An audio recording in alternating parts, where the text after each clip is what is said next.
overall outcome with the whole Drake situation? Okay, so picking up where we left off,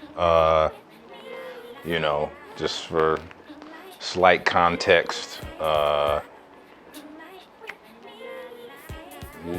we did a show in Miami, and after the show, there was a emergency meeting, because after the verbal confrontation inside of the sneaker spot, a call was made to Shaka, who wasn't in Miami with us. Not sure where he was, but he had to immediately drop what he was doing and fly to Miami. Yeah. And after our show, they had a meeting. Chris, Shaka, Drake, Birdman. I wasn't present at it, but for all intents and purposes, it seemed to be squashed, at least from a potentially getting physical standpoint. Now, after that, shots definitely, were definitely taken. But by the time Chris really responded, I wasn't working with him anymore. So, I got to see it unfold. I wasn't an insider. I was watching it unfold from the outside, from a different vantage point. And, being on the outside looking in, it definitely, brought me back down to earth, because I'll say I needed it. But I got to look at it from, how a normal fan of the culture would perceive it,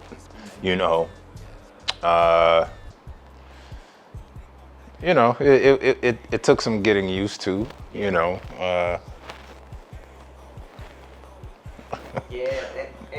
and talk a little bit about the separate, because you say you gotta see it from the outside. Do you want to get into that?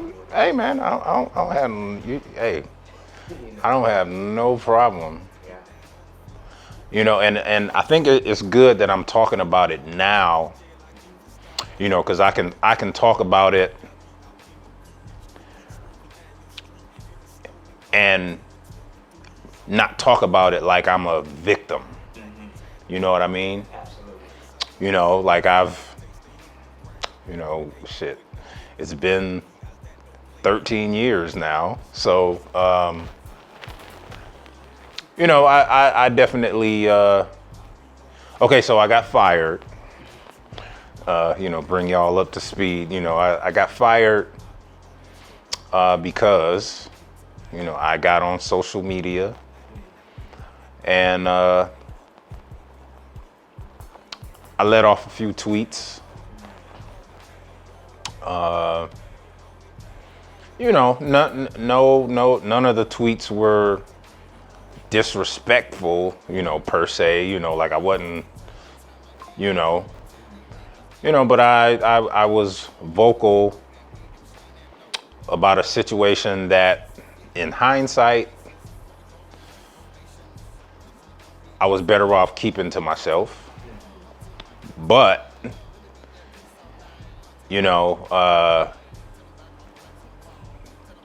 I had been keeping a lot of things to myself for a long time. And It just kind of. yeah. So, this was, in September of 2011 when I got on my because I had two phones back then. I had my BlackBerry Yeah. and an iPhone. So yeah, so I'm, I was on my iPhone. I mean my BlackBerry Yeah. You know, about a situation that had just, you know, I just kind of snapped. You know what? Shit, ain't no kinda. You know, I did. And you know, yeah, it was a series of about 7 or 8 tweets. You know, that basically just kind of, in a nutshell, you know, I voiced my displeasure about not being able to do any DJing during Luda Day weekend, which at this point, you know, for just a little context, you know, at this point when I chose to snap, Luda Day weekend had been going on for 7 years, and I hadn't had the opportunity to DJ at not one event. Not at none. You know, so I'm not gonna lie, anybody in that situation, you know, it just, you know, certain things just didn't make sense. And I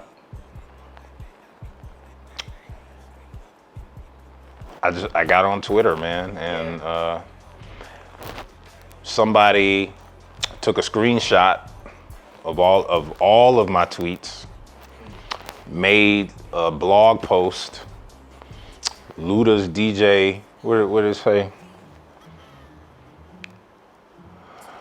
Something, Luda's DJ, something about Luda Day weekend. Anyway, and it got retweeted a bunch of times, most notably by 2 Chainz at the time, who was going through his own little dispute with DTP at the time. So yeah, 2 Chainz retweeted it. Then Julia Beverly from Ozone Magazine retweeted it. And so, you know, when it got back to Chris, you know, he didn't take too kindly to it. But I wasn't fired immediately. You know, I actually did 2 more shows with him. And my last show was actually in Toronto. Yeah. But what was the energy like when you was you know, the energy was definitely kind of weird, but to his credit, it was in the middle of the Toronto International Film Festival.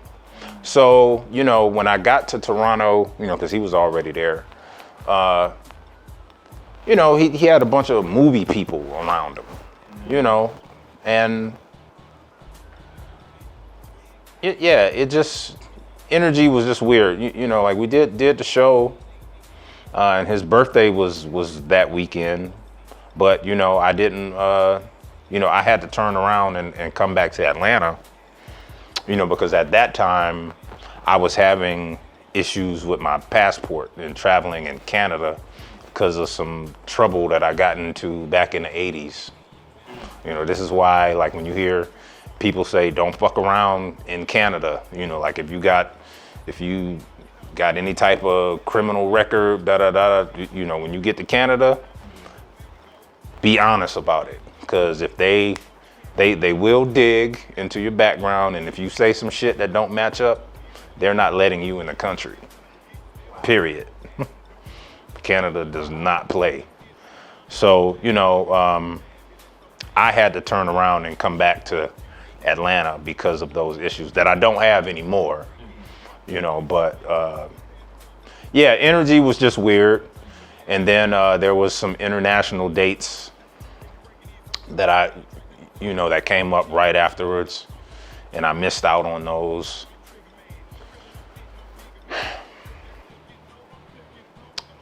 You know,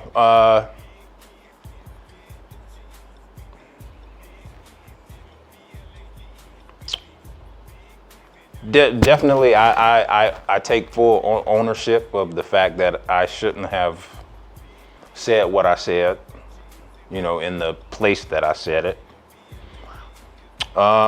but again, it wasn't disrespectful or anything, so it's crazy, that it's been 13 years and I have not had a conversation with Chris since then. Like I've literally seen 2 Chainz, I've seen Shaka, I've seen everybody connected, but I haven't seen him. Are you open to the conversation? Absolutely.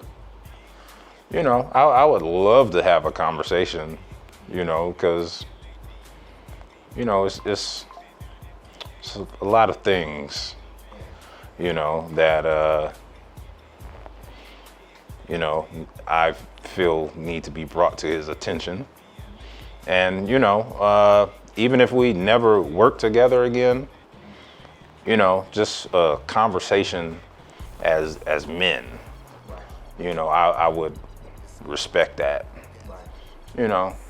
That's it. That's all I want. Especially since the history, because the DJ artist chemistry, that's like, it's like brothers. Like I know the guy I DJ for. It's like, Yeah, man. So, like we were. And I, even me and the guy I still currently DJ for, when we had our dispute, hashed it out, and that made us closer. But we got the opportunity to hash it out. I think if he gets the opportunity to hear and understand, if he had a festival or a weekend that was going on and he invited his personal DJ to DJ somewhere, I'm not. Me, speaking for me, I'd be tight. So, precisely. So this thing had been going on 2004, 5, 6, 7, 8, 9, 10, and yeah. so but anyway, Yeah. life goes on, and even when that happened, a lot of things that I had gotten used to just kind of immediately dried up. Man, you talking about a network of, I had like a small but reliable network of people, that I could call, like promoters in different parts of the world. Whenever I had some free time, sure, I'm. Couple of shows. Yeah,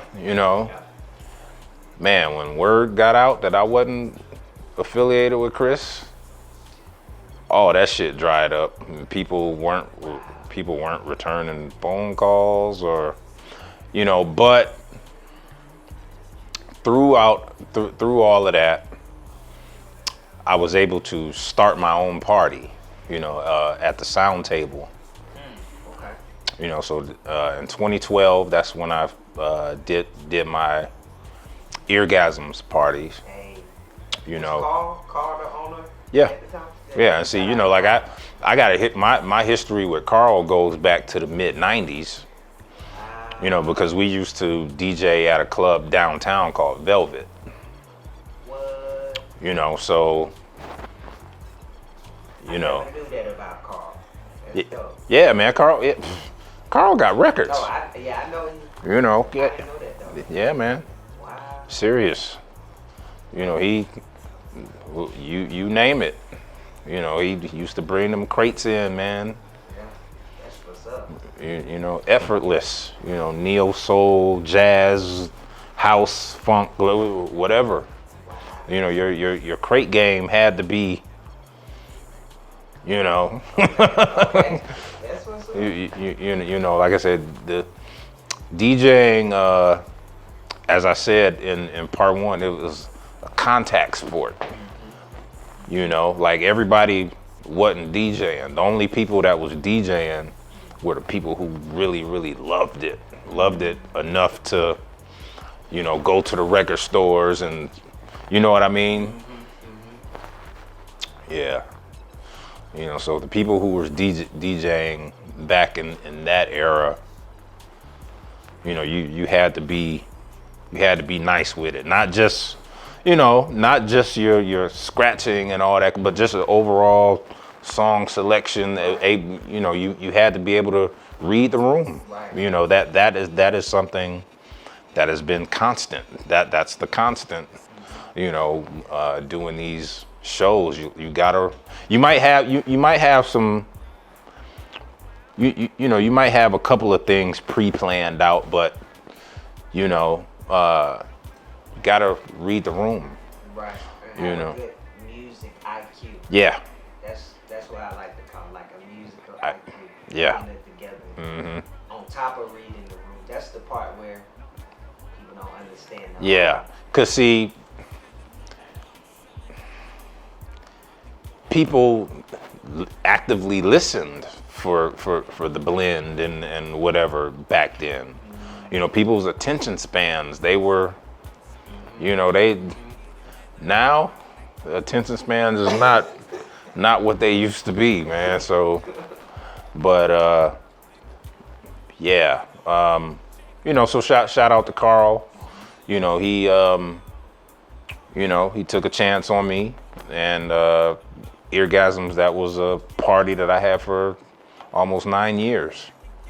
A monthly party at the sound table.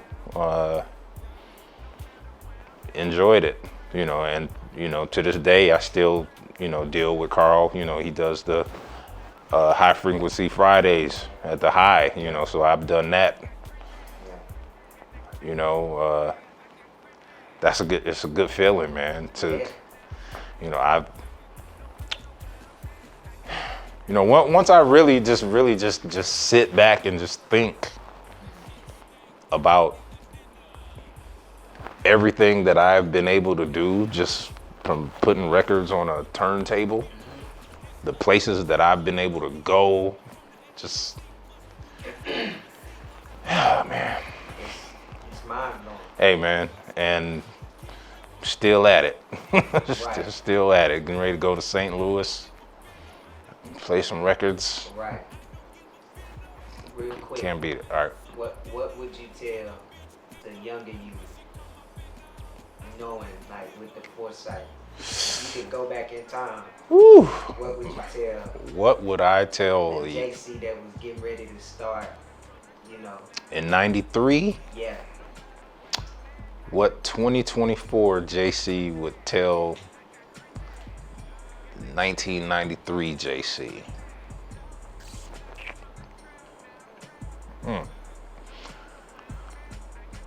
Keep practicing. Always continue practicing.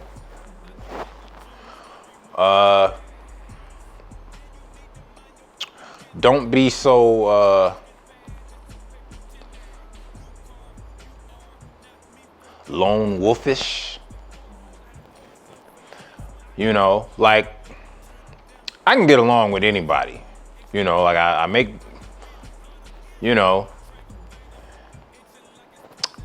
but okay, so I would tell them, hey, you're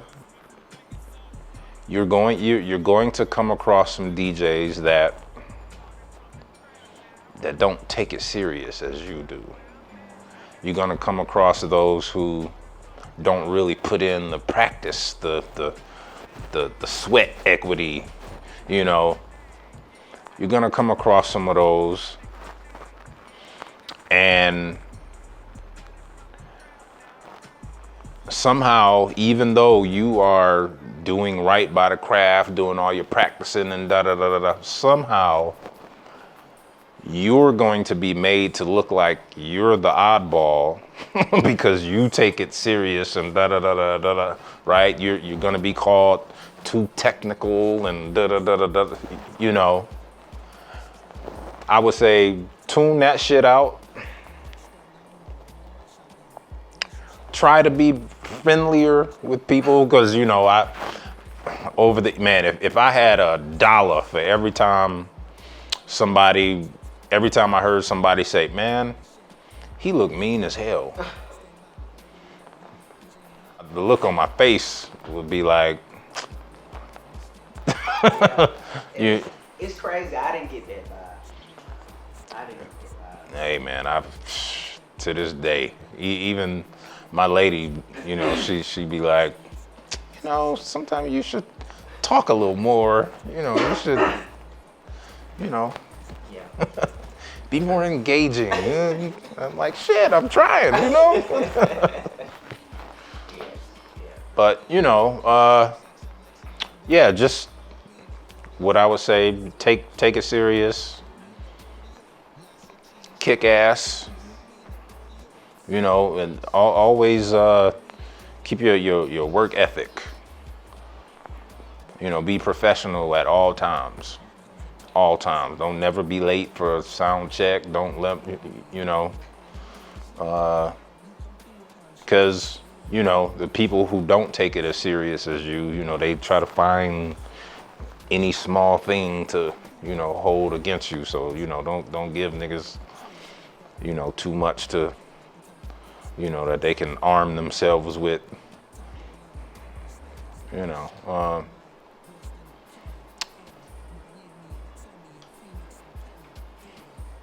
Yeah, that's about it. Good. No, that's good. That's good. Like, it's interesting to hear because you know the story, but if you could go back, you know, if we could, it's always something. Oh, sorry. It's always something different that we would. Yeah, absolutely. You know what I'm saying? You know, think. You all right? Hope you got a case on that phone. Yeah, I do. Okay, because shit. But yeah, man, you know, it's always ways to deal with things. You know, yeah, there's always a better method of doing certain things. Because like you said, you at that time, you didn't realize how much you placing that vinyl. Actually, you had your first record player in here. Yeah. You know, you placing the vinyl on there for the first time. Man, Knowing like, that it was going to take you no idea. across the world. No idea.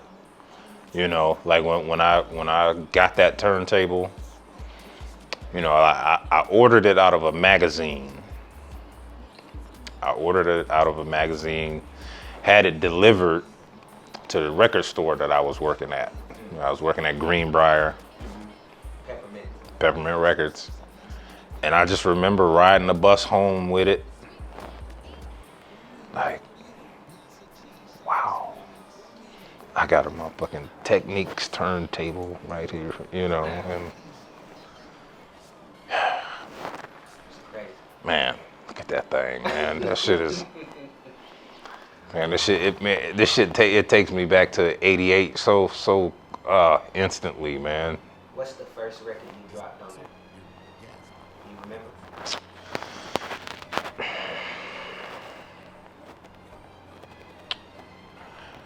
I can't remember for sure.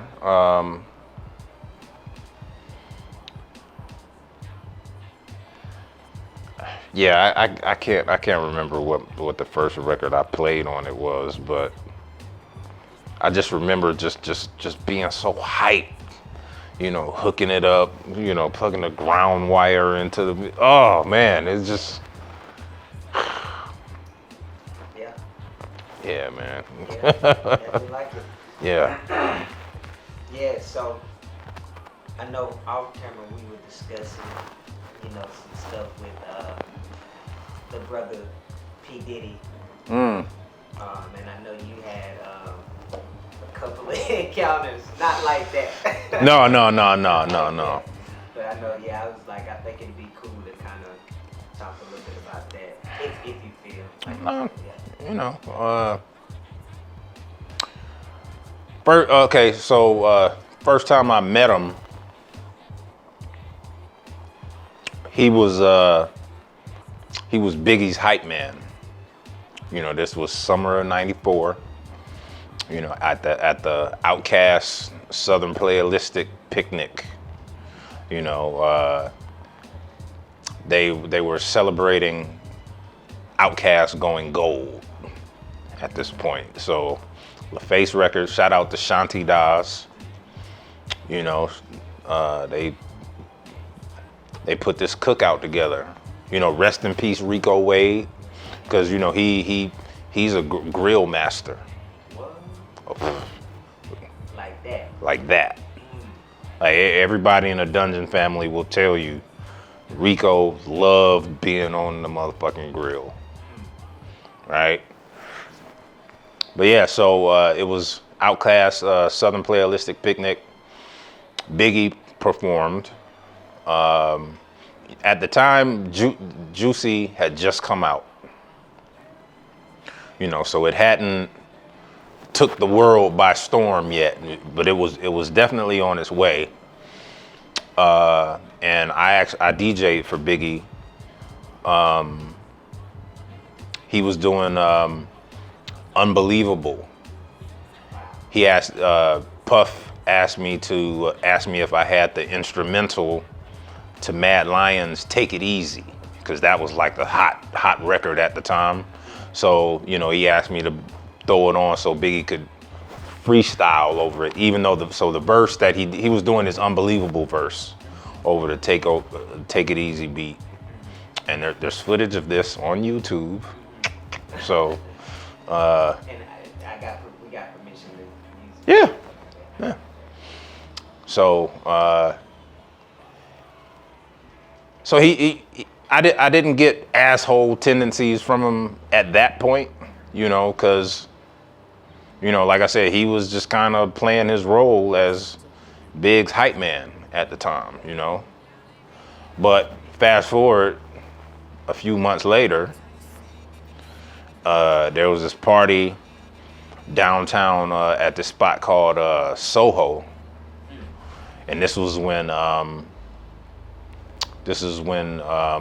Chris Webber was playing for the Washington Bullets at that time, and it was like an after party. And you know, I just remember him, you know, kind of coming to the booth and just kind of being a dickhead, you know, just, you know, like his tone was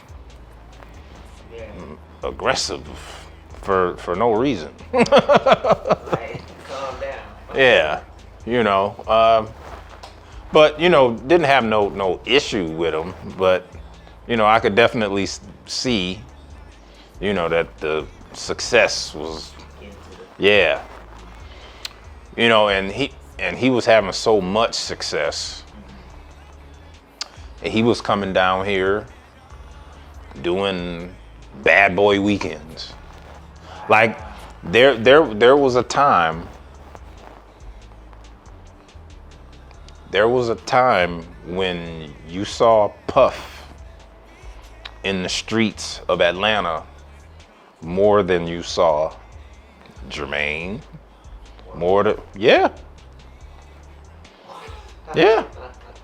Like ask, you know, everybody that comes in that you bring in here. You know, whenever invariably you get on the bad boy topic, you know, yeah, there was a time when Puff was more active down here than JD was. So, you know, this inspired JD to become more outgoing, right? Because Puff was, story. There was a point where there was a bad boy boycott. There was a time, see, Puffy was here so much. He was doing parties and he was bringing New York DJs down to do his parties, right? You know, so a few people got together, a few DJs from 88.5, 89.3, 91.1, just kind of said, you know what? We just gonna put a kibosh on anything bad boy for a while. Yeah. You know, so literally for about a year, for about a year plus, there was a ban. You know, college radio and community radio, they was not touching nothing Bad Boy. You don't give a fuck if it was Biggie, Craig Mack, nothing. Wow. Nothing, anything Bad Boy. They felt it. Right, but I mean, you know, I'm sure, you know, Puff was probably like, I don't give a fuck, because, you know, now his records are on commercial radio, you know, so he can get the airplay on V, Hot, you know, I don't give a fuck about college radio no more. You know, so it didn't really affect him, you know, but he was aware of it, for sure. It definitely happened. And that's big. Yeah, you know, yeah, there was once a Bad Boy, nothing spinning. Wow. Wow. Yeah. DJs don't know their power sometimes, especially nowadays. That's a conversation. Yeah. Yeah, because you know, this invariably leads to topics of DJ crews, and yeah, we can get to that later. Cause, okay. Yeah, because I saw you. Yeah. Yeah. With me, come like with me, come like with me, come like with me.